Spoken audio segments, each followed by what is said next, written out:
biggest place I've found hope, especially right now, is ironically in other people and family. Um, Ironically, anybody that's I find it everywhere, and in big things and little things. There's hope in a lot of things. One of the things I think in the very beginning, dealing with this kind of stuff, has been just um, trying to celebrate little victories because there's so much going on. So like if you can just find a little bit of hope in things, that's probably been one of the biggest um, things just to do on a daily basis, because there's a lot of I think it's helplessness and hopelessness going on right now with everybody.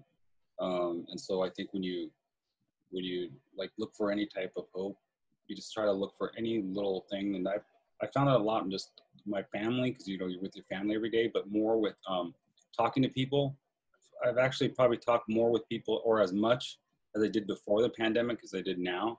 And just hearing great resilience, people not giving up, uh, especially from our tribal end. Uh, I was just talking about this the other day with somebody, and we were talking about the loss of income because of all the businesses, right? All of us shutting down, and people going, "Hey, where's our income going to come from?"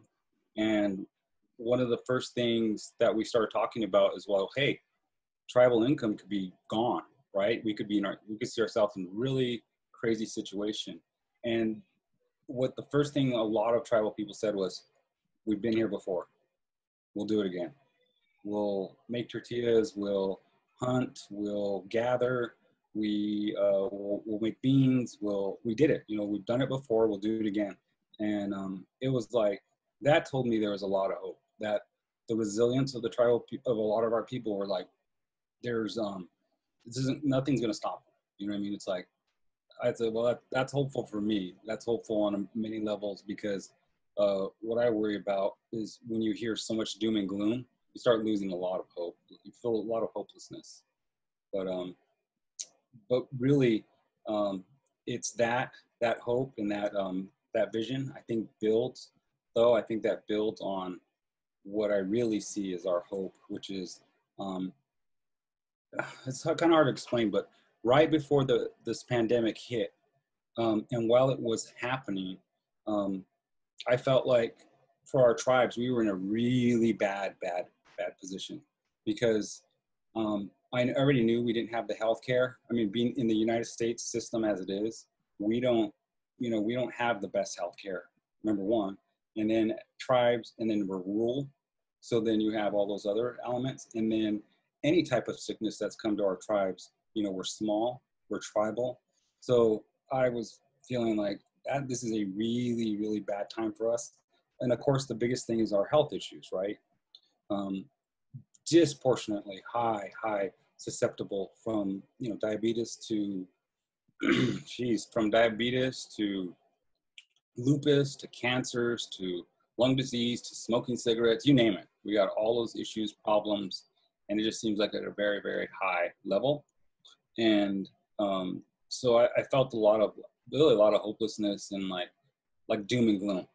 But hearing the resilience and how people are willing to step up has told me, one, we've seen this before as tribes. We've seen pandemics. Actually, I don't even say we've seen pandemics. We've seen biological warfare, which is to me more devastating than a pandemic, because they're doing the same thing but purposely making us sick.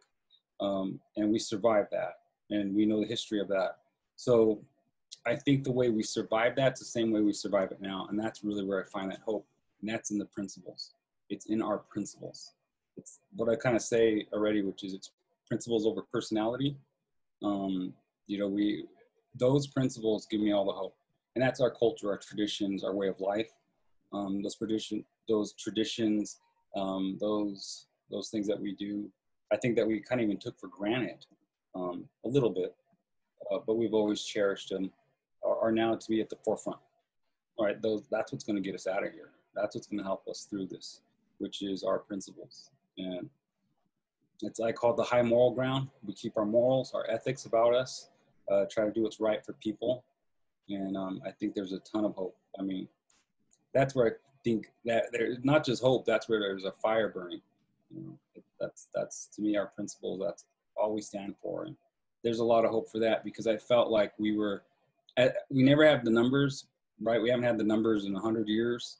I mean, we just don't have millions of natives. You know, there are a few natives, you know, scattered around the northern hemisphere, but we don't have those numbers. So we're never going to get that. So you worry more about your principles, right? Who and what you stand for, because you don't have the mass numbers. So, and at least we can get those things that we believe in, our culture, our way of life.